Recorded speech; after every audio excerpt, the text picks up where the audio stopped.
Klimczak, and each week on my show, Klimczak's Killer Collection, I pick a postmodern horror movie between the years 1960 and the present, and I review it aesthetically and culturally.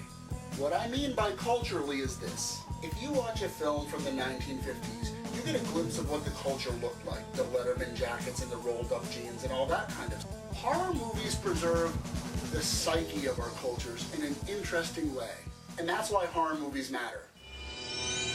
John Carpenter's Halloween really opened the floodgate for the next great wave of slashers. When these independent horror films completely infiltrated American cinemas out of nowhere, all of the respected critics were chiming in. There was this prevalent attitude that these horror films, these violent films, were somehow a detriment to society. There was really no way to back that up. All these years later, one could argue, here we are and the end of the world hasn't come and everything is okay. What's interesting is to go back and look at what some of these critics were actually saying about the films aesthetically and culturally. Siskel and Ebert particularly really came down hard on a lot of these films.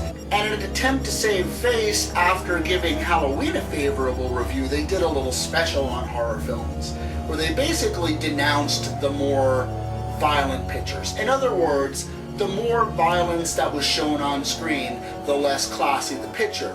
Which, to me, that's just a matter of taste. I mean, if your argument is less is more, then why isn't more or less? It doesn't make sense. It really comes down to personal taste and the type of experience the viewer is looking for. Viewers who really want to feel shocked or have a visceral experience are definitely going to go for the more graphic films. Listen to how the man justifies his critique. There is a difference between movies which are violent but entertaining and movies that are gruesome and despicable. Both of us gave favorable reviews to a very scary 1978 horror film named Halloween. Halloween is directed and acted with a great deal more artistry and craftsmanship than the sleaze bucket movies we've been talking about. But there's another much more important difference. As you watch Halloween, your basic sympathies are always enlisted on the side of the woman, not with the killer. The movie develops its women characters as independent, intelligent, spunky, and interesting people. Halloween Final Exam is also an excellent argument for the idea that most of the people arguing for the banning of horror films weren't exactly watching them. The universal argument that women are depicted as victims and exploited for being weaker is ludicrous. In almost all of these films, the majority of violence depicted on screen is done to a man by a man. Look, here comes another one. Look how stupid and weak they are. You guys have really done it this time. And here's another one, and he's gonna get it too. Just classic conservative fear-mongering. What is interesting all these years later is to look back and see what those films were saying about us at the time. These films preserve our culture in an unflinching manner, and that's why they're important, and that's why these films really should be preserved. Now, films like John Carpenter's Halloween have been preserved in the Library of Congress. Someone needs to lobby for their preservation. Genre films are capable of saying so much more culturally because really they have no restraint. Because these films aren't marketed at mainstream audiences, they're not worried about offending anyone. And because they're not worried about offending anyone, nothing about our culture is watered down. For an example of what I mean about how these films preserve our culture or tell a tale about our culture that the textbooks don't necessarily tell, or tell with some flinching and apologies, let's take a look at some scenes from John Carpenter's Halloween.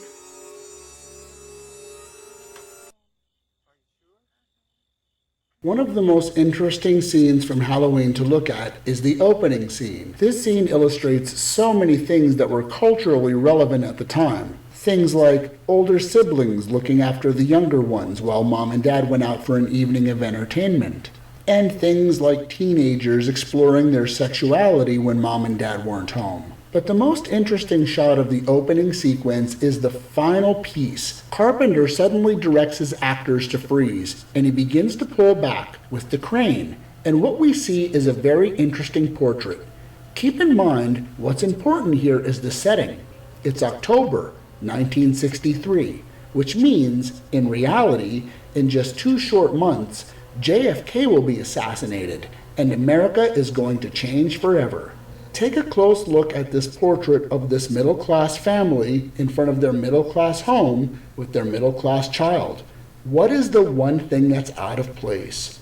The knife. Carpenter is presenting a very interesting portrait of the death of a period in America's economic history. The Eisenhower dream is officially over. Thank you for watching this special edition of Klimczak's Killer Collection, Horror Movies Matter. And keep watching, because for my next special edition series, I'm going to be asking you for some footage. I might throw some random questions out at you here and there, viewers, and I'm going to ask you to answer them on video, so I can include them in my series. Keep supporting horror fans. Make sure you're liking and posting on your favorite horror Facebook pages. And thank all of you for making this special series a success.